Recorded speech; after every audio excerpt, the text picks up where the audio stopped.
एक बड़ी पुरानी कहावत है, कहते हैं तू डाल डाल तो मैं पात पात। क्या कुछ ऐसा ही हुआ है? पाकिस्तान को एक बड़ा झटका दे दिया है चाइना ने अफगानिस्तान के समर्थन का ऐलान कर दिया है और अफगानिस्तान के साथ आ गया है। पाकिस्तान की नींद उड़ा दी है चाइना ने। अब चाइना ने ऐसा क्यों किया, एक सबसे बड़ा प्रश्न हो रहा है। और इन सब के बीच में स्क्रीन पर इंडिया.com की एक खबर देखिए, क्या भारत भी कुछ यहाँ करने वाला है? जियोपॉलिटिक्स में बहुत कुछ चल रहा है, हमेशा की तरह जानने को मिलेगा बहुत कुछ। आइए जानते हैं इन खबरों को विस्तार से। कहते हैं कुछ भी करो बहुत सोच विचार कर करो, लेकिन पाकिस्तान के साथ ऐसा है ना कि पाकिस्तान यहाँ पर गलती कर बैठा। मुताकी जो भारत आए हुए थे, ये चीज हजम नहीं हो रहा था पाकिस्तान को। हालांकि पाकिस्तान को इस चीज को सोचना चाहिए कि यूएनएससी में पहली बार मुत्ताकी के भारत भ्रमण को रोक दिया गया था, लेकिन दोबारा भारत ने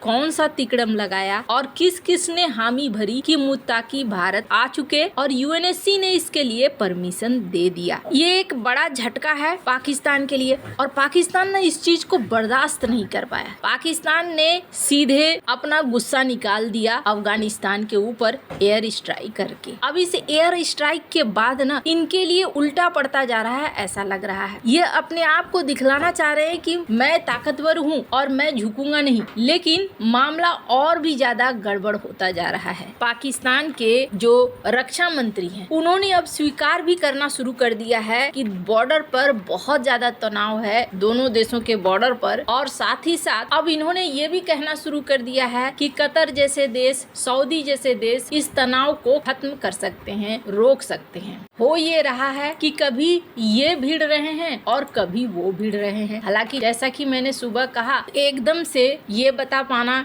कि हाँ दोनों में से किसको ज्यादा नुकसान हुआ है, ये संभव नहीं है। इसलिए संभव नहीं है क्योंकि दोनों ही ये दावा कर रहे हैं कि हमने ज्यादा मारा है, हमने ज्यादा मारा है। पाकिस्तान कह रहा है कि हमने बहुत सारे अफगान अटैकर को मारा है और अफगानिस्तान कह रहा है कि हमने मारा है। तो ऐसे में कहना बहुत मुश्किल है। फ्रांस 24 की खबर देखेंगे तो इनके अनुसार 15 मरे हैं। रॉयटर्स की खबर देखेंगे तो इनके अनुसार दर्जन मरे हैं। द हिंदू की खबर देखेंगे तो इनके अनुसार 40 मरे हैं। तो यहाँ पर कुछ तो घटना हुई है, भले आधिकारिक निकल के आंकड़े नहीं आ रहे हैं, लेकिन ये घटनाएं अफगानिस्तान और पाकिस्तान दोनों के लिए ही ठीक नहीं है। डूरंड लाइन पर जिस तरीके से चल रहा है, लेकिन पाकिस्तान ने एक चीज उम्मीद नहीं करी होगी और वो उम्मीद नहीं करी होगी कि चाइना यहाँ पर खेल बदलने की कोशिश करेगा। दरअसल स्क्रीन पर एक ट्वीट देख रहे हैं, ये चाइना के राजदूत हैं जिन्होंने अपना एक बयान दिया है। जाओ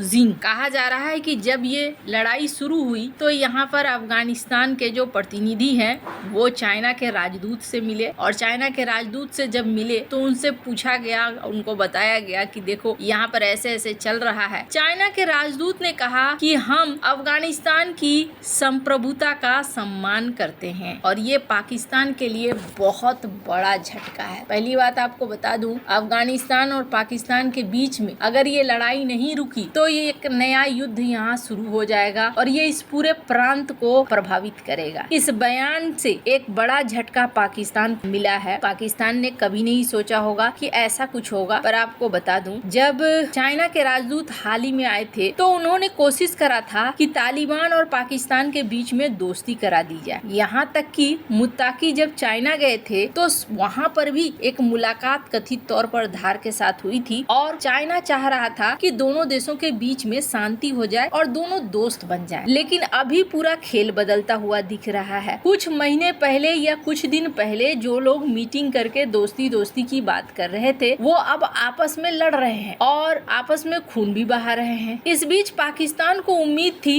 कि चाइना उसका समर्थन करेगा, लेकिन चाइना यहाँ समर्थन करता हुआ नहीं दिख रहा है। वैसे आपको बता दूं, दुनिया भर से प्रतिक्रियाएं आई हैं। यहाँ पर रूस की तरफ से भी प्रतिक्रिया आई और रूस ने कहा कि दोनों देशों को शांति बरतना चाहिए, आपस में बात करना चाहिए। इन्होंने ये कह के मामले को हल करने की कोशिश करी, लेकिन चाइना ने क्यों आखिरकार अफगानिस्तान का साथ ले लिया। क्या इसका कारण बगराम तो नहीं है? इसका कारण दो है। एक चीज, ये जो हुआ इस घटना के बाद पाकिस्तान और चाइना के रिलेशन कैसे हैं वो फिलहाल के लिए देखने को मिल रहा है। चाइना दो चीजों से खुश नहीं है पाकिस्तान से। एक, रेयर अर्थ मिनरल्स की जो डील इन्होंने करी है अमेरिका के साथ उससे, और दूसरा चाइना को अब डर लग रहा है ये लड़ाई भड़केगी और ये लड़ाई अगर भड़कती है तो फिर बगराम एयरबेस तक जाएगी, और अगर बगराम एयरबेस तक जाती है तो चाइना के भविष्य के लिए एक बहुत बड़ा खतरा होगा। अब ये जो लड़ाई आप देख रहे हैं ना, दोनों तरफ से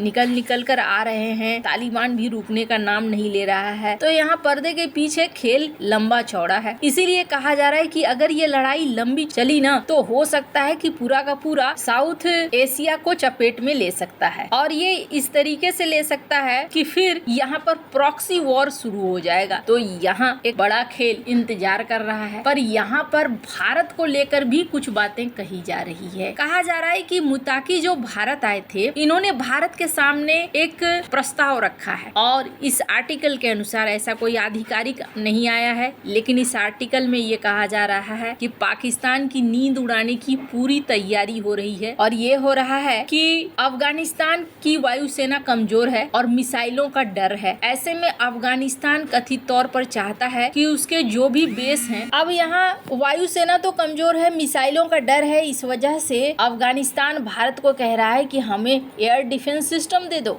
या फिर हमारे पास भी कुछ एयर डिफेंस सिस्टम पड़े हुए हैं अमेरिका वाले, उनको एक्टिवेट कर दो। अब यहाँ पर कहानी मोड़ ले रही है। अगर भारत ने एक्टिवेट कर दिया तो एयर स्पेस हो जाएगा सुरक्षित, और सुरक्षित होने का मतलब है पाकिस्तान की। अब ये जो डिफेंस डील भारत के साथ कथित तौर पर करने की कोशिश कर रहा है तालिबान, अगर ये फाइनल हो जाता है तो पाकिस्तान के लिए बहुत सारी मुश्किलें खड़ी हो जाएगी। अजीत डोभाल ने ऐसा लगता है यूं ही नहीं मुत्ताकी को बुलाया है और जिस तरीके से स्वागत किया है, ऐसे में लगता है कि अब कहीं सैंडविच न बन जाए पाकिस्तान। सीन तो कुछ वैसा ही होता हुआ दिख रहा है। वैसे आपको क्या लगता है इन सब मामले में? आपकी क्या राय है? क्या ऐसा अगर सीन है तो भारत को इनके डिफेंस सिस्टम को एक्टिवेट करना चाहिए? कमेंट कर अपनी राय जरूर बताएं। जल्द मिलते हैं अगली वीडियो में नई खबर के साथ।